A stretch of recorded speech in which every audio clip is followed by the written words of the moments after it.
All right, welcome to section 1.4, which is solving absolute value equations. This is officially the first section of notes that you have not learned in your previous math career, either in Math 6, Math 7, or pre-algebra. So this is brand new, so pay attention. The one concept you have learned about is absolute value. So you should already know that absolute value is the distance from 0 on a number line. So if I had a number line, the absolute value of positive 6 is 6 away from 0, and the absolute value of negative 6 is also 6 away from 0. So what do you notice about those two distances? Absolute value is never expressed as a negative number because distance is always positive. Even if you're walking backwards, you're still traveling a distance, therefore absolute value is always a positive number. So let's go over some steps to solve. Your first step is going to be to isolate the absolute value, and remember the isolate means to get by itself. Isolate the absolute value expression using both inverse operations. So remember, our inverse operations are if you see addition, you subtract, and the opposite goes for that as well. If you see multiplication, you divide. Those are our inverse operations. Step 2 is you're going to set the absolute value expression equal to both the positive and the negative values of the solutions. You're going to end up setting up two equations. Okay. Then again, you're going to solve both of the equations and state your answer as a solution set. We'll talk about that here in a second. And the last step, remember, distance is never negative. So if your solution to your part with the absolute value bars is already negative, then there's no real solutions and you have nothing to solve. Okay, so let's look at some examples.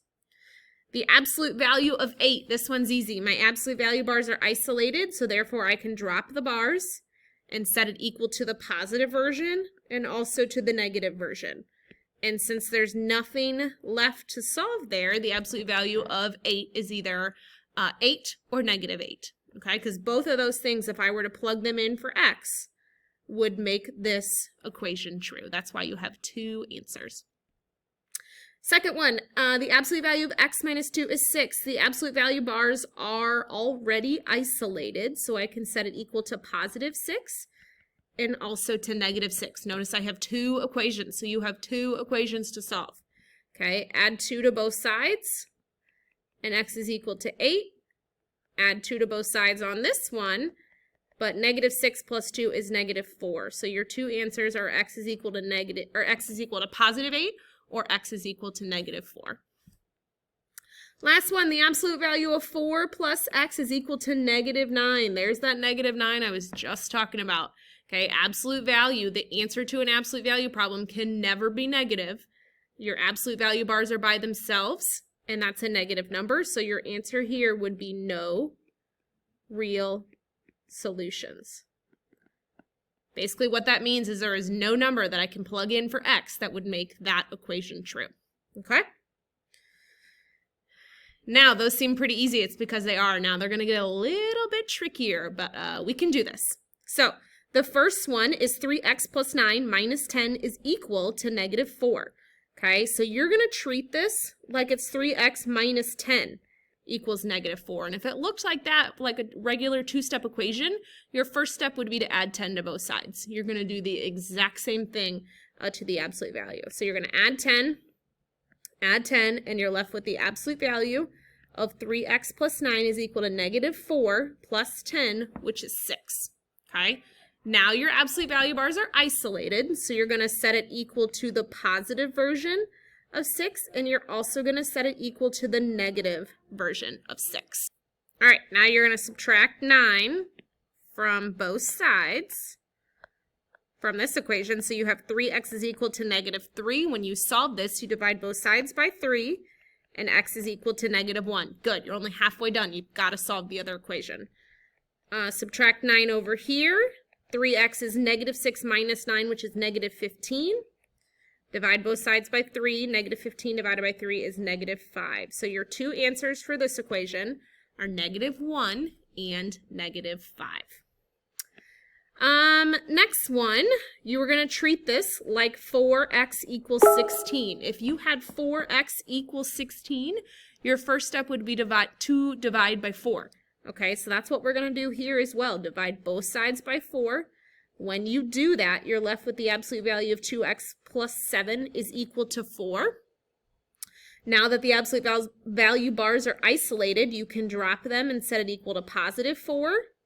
And you also need to set it equal to negative 4. So you have 2x plus 7 equals 4, and 2x plus 7 equals negative 4. Okay? Subtract 7 from both sides. 2x is equal to negative 3.